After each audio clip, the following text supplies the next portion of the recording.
এই শোন, সাথী তোর নাম? ও ম্যাডাম, সাথী আমারই নাম। আমি সিটি কর্পোরেশন অফিস থেকে এসেছি। ম্যাডাম, ম্যাডাম আমি আপনার পায়ে ধরি ম্যাডাম। ম্যাডাম এত বড় অন্যায় করেন না।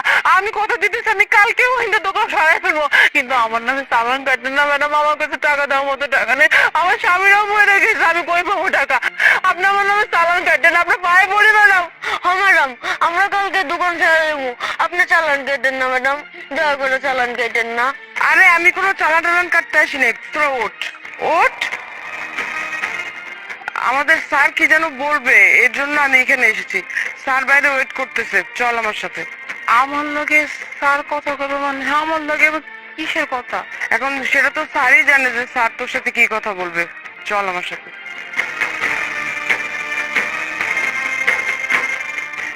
স্যার,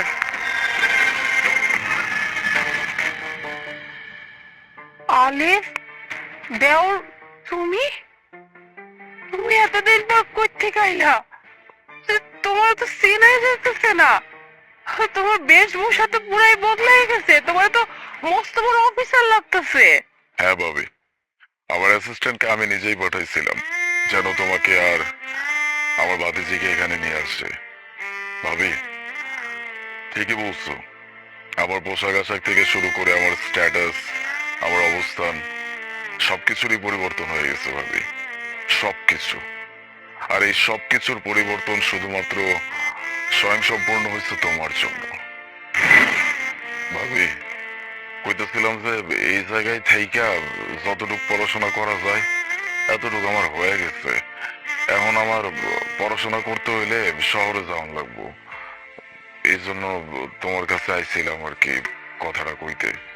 তো ভালো কথা, তুমি শহরে যাইবা, ভালো একটা প্রতিষ্ঠানে ভর্তি হবা, এরপরে মেলা বড় অফিসার হবা। এ তো খুশির সংবাদ। তোমার ভাইয়ের তো এটাই ইচ্ছা ছিল যে তুমি একদিন অনেক বড় অফিসার হবা। ভাবি, শহরে যাওয়া, ওই জায়গায় থাকা, খাওয়া, নিজের খরচ চালানো, পড়াশোনার খরচ সবকিছু মিলায়া বেশ টাকা পয়সা লাগবো। আমার কাছে তো কোনো টাকা পয়সা নাই আর কি। আমি জানি তোমার কাছে তো টাকা পয়সা নাই। তো খারাপ, আমি আসলে ওই যে তুমি গতকালকে যে ফোনে কথা কইতেছিলা না, আমি শুনে ফেলাইছিলাম। আর আমি তোমার লেগে এই যে এই কটা টাকা জোগাড় করছি, ধরো। ভাবি, এতগুলা টাকা তুমি কই পাইলা? আসলে তোমার ভাই যে বিয়ের সময় আমার যে একটা গলার হার দিছিল, ওই হারটা আমি বেঁচে ফেলাইছি। ভাবি, তুমি এটা কি করছো? ভাইয়ের দেওয়ার শেষ স্মৃতি আসছিল ওইটা তোমার, তুমি ওটা আমার জন্য বেঁচে দিচ্ছ। এটা তুমি ঠিক করো নাই ভাবি।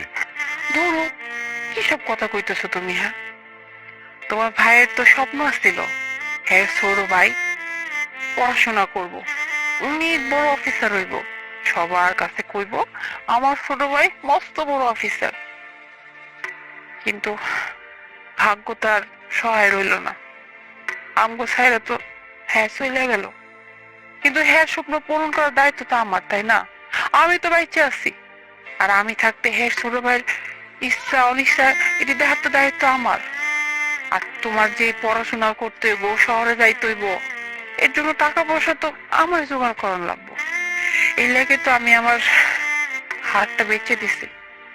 তোমার ভাইয়ের ইচ্ছার কাছে এই হার কিছুই না, বরং তুমি যখন পড়াশোনা করে অনেক বড় অফিসার হবা, তোমার ভাই যখন উপর থেকে দেখবো অনেক খুশি হইব।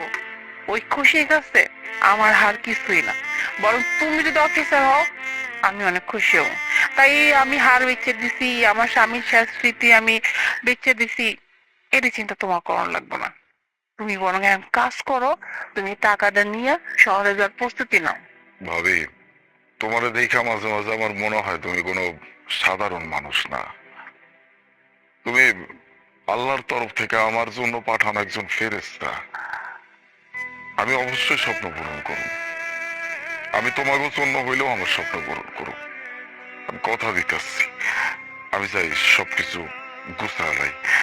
আচ্ছা, ভাবি, আমার উচিত ছিল যে তোমাদের কাছে ফেরত আসা, তোমাদের সবকিছু আমার নিজের দেখা। আবার ভাতিজি আছে, আবার ভাতিজির কথা আবার চিন্তা করা দরকার ছিল।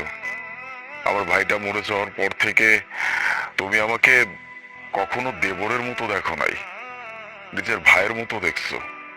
আমাকে ভালোবাসছো, আমার সমস্ত আবদার পূরণ করছো, আমার যখন যেটা প্রয়োজন হয়েছে সবকিছু তুমি পূরণ করছো। এমনকি আমার স্বপ্ন পূরণের জন্য যেটা করা দরকার তুমি সেইটাই করছো। তুমি তোমার তুমি তোমার স্বামীর শেষ স্মৃতি বিক্রি করে দিয়ে আমাকে পড়াশোনা করানোর জন্য, আমার স্বপ্ন পূরণ করার জন্য আমাকে শহরে পাঠাইছো। এত কিছু আমার জন্য যে মানুষটা করছে, আমি কিনা সাকসেস হওয়ার পরে সেই মানুষটার কাছে আসেই নাই, তার অবস্থাই জানি নাই। তার অবস্থা আজকে এমন পর্যায়ে চলে গেছে যে মানুষের পায়ে হাত দিয়ে অনুরোধ করতে হচ্ছে যেন তাকে তার থাকার জায়গা থেকে উচ্ছেদ না করা হয়।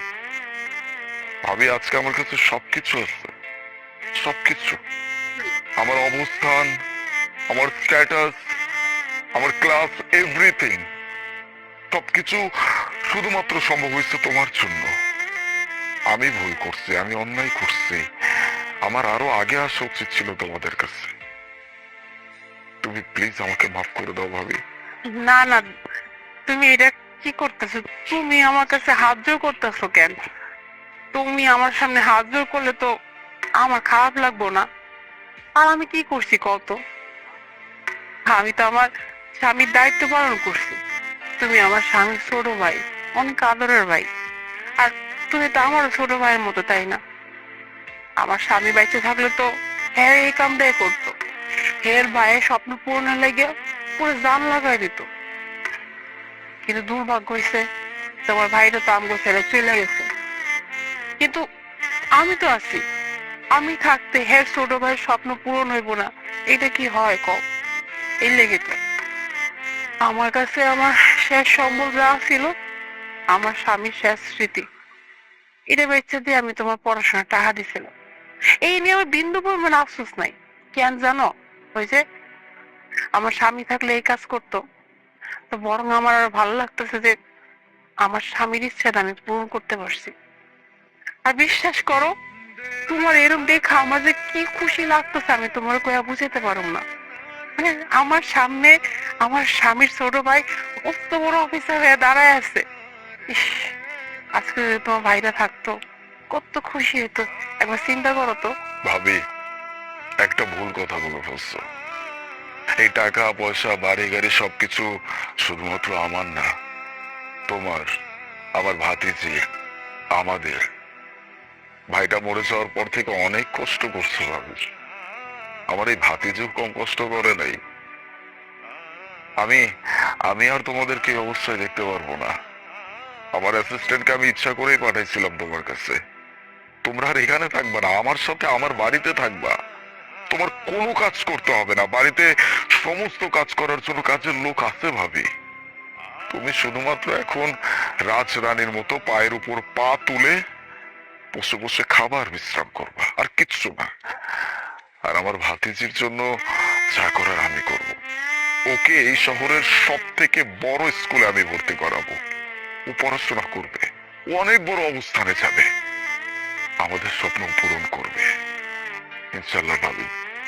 এখন থেকে সবকিছু দায়িত্ব আমার, আর কোনো চিন্তা নেই। তুমি চলো আমার সাথে। না রে ভাই, তুমি যে আমগো লাগে এতটুকু চিন্তা করছো, বিশ্বাস করো এতেই মেলা খুশি হয়ে গেছি। আমগুলো তোমার আর চিন্তা করতে হইব না। আমরা যেখানে আছি ভালোই আছি। বরং তুমি তোমার জীবনটা সাজাও। তুমি তোমার জীবনটা সাজাবা, তুমি একটা বিয়ে করবা, তোমার একটা সংসার হইব। তুমি এর নিয়ে চিন্তা করো, আমাকে তোমার চিন্তা করতে হইব না। এটা কেমন কথা বললো ভাবি? এক নিমিষে আমাকে পর করে দিচ্ছ। আমি তো তোমার ভাই। ভাই কি তার বোনের জন্য এতটুকু করতে পারে না? আমি কি আমার ভাতিজির জন্য এতটুকু করতে পারবো না? আমার কি সেই অধিকার নাই? অবশ্যই আছে। তুমি তুমি প্লিজ আর না করবা না ভাবি, আমার সাথে চলো। আয় মা, আসো।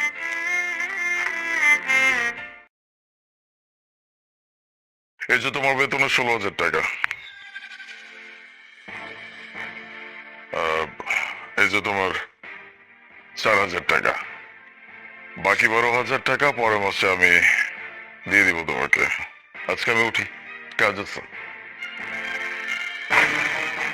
কি ব্যাপার মোনা, আমি একটা কথা বুঝলাম না। মানে স্যার তোরে দিল ফুল বেতন 16,000 টাকা আর আমারে দিল 4,000 টাকা, কিন্তু বিষয়টা বুঝলাম না। আচ্ছা তুই কি মায়া মানুষ দেখে স্যার তোরে ফুল টাকা দিছে আর আমি পোলা মানুষ দেখে আমার কম দিল? ভাবছি আমরা, এই তুই সব কিসব কথা কস? হ্যাঁ, তুই কি মাথা গেছে? হ্যাঁ, উল্টা পাল্টা কথা কয়। তোর মাথা যেমন, তোর মাথা থেকে কথা ওইরকম আসে। তার এমন না, স্যারের লাগে আজকে কাম করতেছি আমরা 2 বছর যাবো। আর স্যার আমি খুব ভালো করেছি, স্যারের মনে এমন কিছু নাই। তোরে বেতন কম দিতে নিশ্চয় কোনো কারণ আছে। কারণ ছাড়া স্যার এমন কোনো কাম জীবনও করবো না। আর দেখ না, তুই এবার কিছু মনে করছিস, এই লেগে তোর বেতন কম দিচ্ছে আর আমার ফুল বেতন দিচ্ছে। আরে কারণ কিসের সেটাই তো বুঝতেছি না আমি। আর এই কয়টা টাকা দিয়ে আমি করবো নাকি? কারণ তুই পরে খুঁজিস, ওখানে কাম দিয়ে ফালাই সেটা কি বুঝে গেছে তাই কাজ করতে হয়।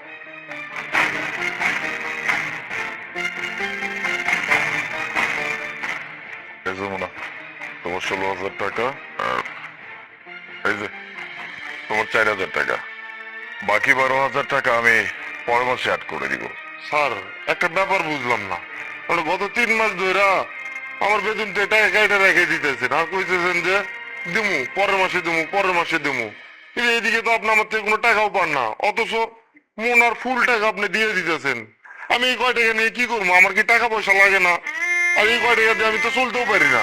সারা মাস কুত্তাটির মতো খাটি, আর খাটার পরে আপনি দেন আমার 4,000 টাকা। এই টাকা দিয়ে আমার কি হইব গন্ধ? তাই না? খুব গায়ে লাগতেছে। আমি তোমার সাথে এমন কেন করতেছি বুঝতে পারতেছো না। ঠিক আছে, আমি বলতেছি, তোমার বোন আসছিল আমার এখানে। তারপর কি হয়েছে কন্ত আমার? সাহেব, আমি কোনো উপায় টুপায় দিশা মিশা না পাইয়া আজকে আপনার কাছে আইতে বাধ্য হয়েছি। আসলে আপনি আমার ভাইরে প্রতি মাসের বেতন তো ঠিকভাবে দেন, এটা আমি জানি। আপনি অনেক ভালো মনের মানুষ, কারো টাকা কম দেন না, কিন্তু আমার ভাই সংসারে ঠিকভাবে টাকা দেয় না। এই বাজে পোলাপনের লগে ঘোরাফেরা করে, এহেনে ওহেনে টাকা উড়ায়। ঘরে অসুস্থ মা, ঠিক মতো ওষুধ খাওয়াইতে পারি না।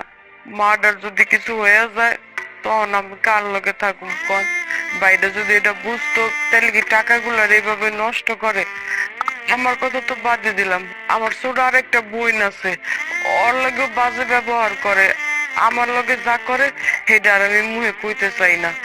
সাহেব, আপনার কাছে আমি অনুরোধ করতেছি, আপনি কিছু একটা করেন যাতে আমগো গরিবের ভালো হয়।